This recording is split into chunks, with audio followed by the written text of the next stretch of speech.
அத்தைகிட்டேருந்து கற்றுக்கிட்ட எனக்கு பிடிச்ச பால்கோட்டை எப்படி செய்கிறதுன்னு பார்க்கலாம். ஒரு மீடியம் சைஸ் வெங்காயம் ஒன்று, 3 பச்சை மிளகா, 3 மீடியம் சைஸ் உருளைக்கிழங்கு, 2 டீஸ்பூன் பொட்டுக்கடலை, 2 பல் பூண்டு,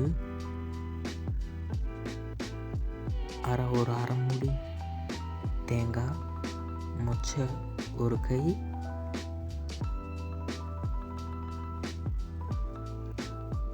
ஒரு அரை டீஸ்பூன் கசகசா.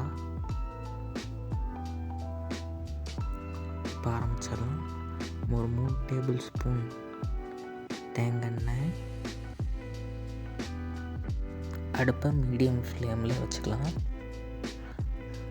வெங்காயம் போட்டு அதுக்கப்புறம் பச்சை மிளகா, ரெண்டுத்தையும் பொறுமையாக மீடியம் ஃப்ளேமில் நல்லா வதக்கிக்கணும். உப்புமாக்கு எப்படி வெங்காயத்தை வதக்குவோமோ அந்த அளவு இருந்தால் போதும். இதை ஃபிலிமி கன்சிஸ்டன்சின்னு சொல்லுவாங்க வெங்காயம் வதக்கிறத.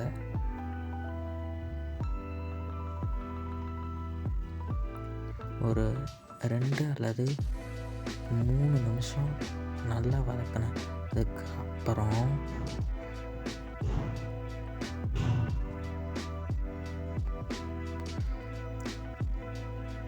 தேங்காய், பொட்டுக்கடலை, கசகசா இது 3த்தையும் நல்லா பூண்டையும் போட்டு நல்லா மிக்சியில் அரைச்சி வச்சிடணும் நைஸாக.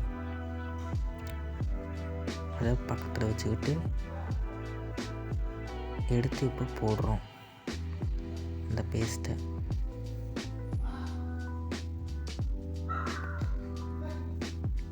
தேவைக்கேற்ப தண்ணியை சேர்த்துக்கலாம்.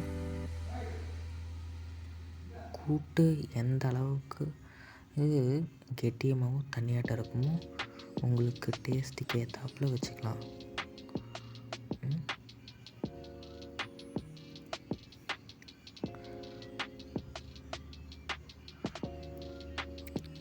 அதுக்கப்புறம் 3 மீடியம் சைஸ் உருளைக்கிழங்க சின்னதாக கட் பண்ணி வச்சுக்கணும்.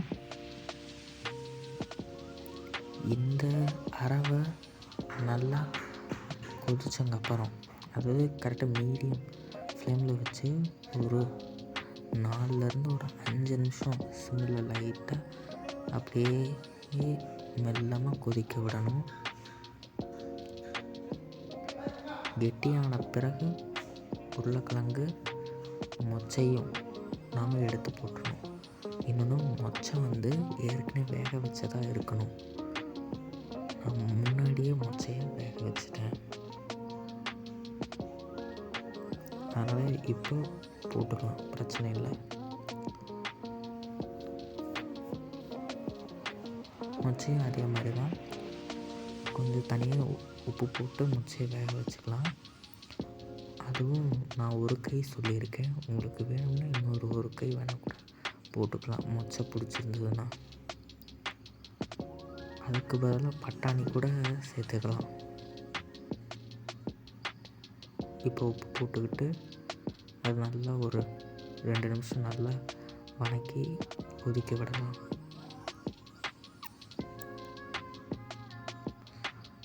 ஸ்லோவாக சிம்மில் நல்லா கொதிக்கட்டும். இப்போ மொச்சையை போட்டுடலாம்.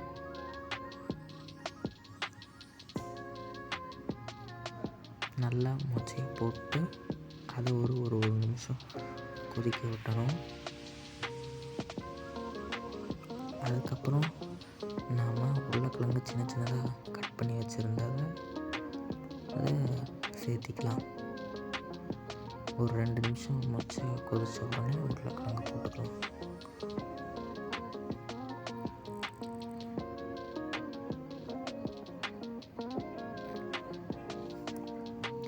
எனக்கு மீடியம் ஃப்ளேமில் மொச்சை ஒரு 2 நிமிஷம் 3 நிமிஷம் நல்லா கொதிக்கணும்.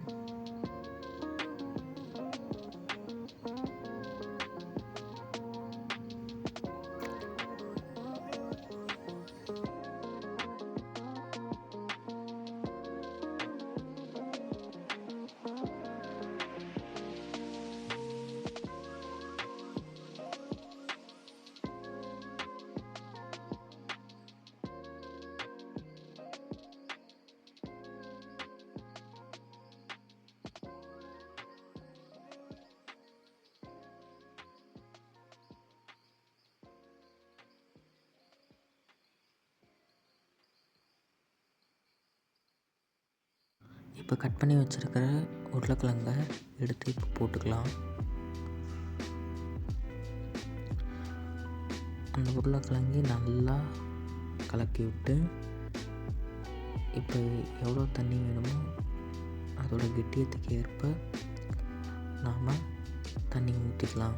இதில் ஒரு 4-5 பீஸ் உருளைக்கிழங்கு கூட நல்லா மசிச்சு அந்த கிரேவியோட நாம் தேங்காய் கூட போட்டு கொதிக்க விட்டுட்டு அதுக்கப்புறம் கட் பண்ணி வச்சுருக்கிற உருளைக்கிழங்க சேர்த்துக்கிட்டா இன்னும் நல்லாயிருக்கும்.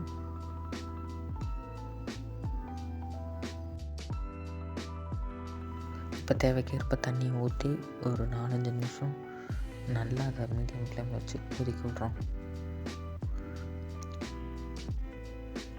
தேவைக்கேற்ப உப்பு போட்டு 5 நிமிஷம் நல்லா கொதிக்க விட்டுட்டு 5 நிமிஷம் இல்லைன்னா ஒரு 3 நிமிஷம் வச்சு கொதிக்க விட்டுட்டு அதுக்கு உப்பு எப்படி இருக்குன்னு பார்த்துட்டு நாம் அடுப்பை ஆஃப் பண்ணிடலாம்.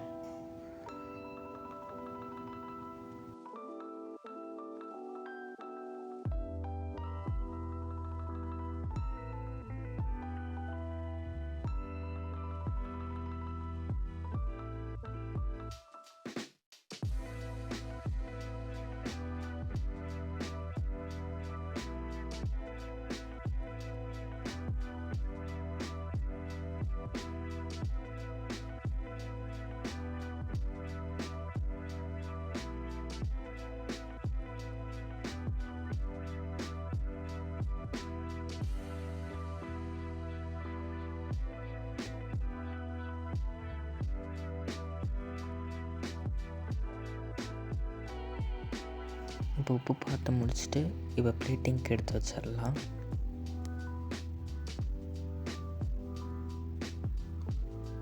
மீண்டும் இன்னொரு ரெசிபியோடு சந்திக்கலாம்.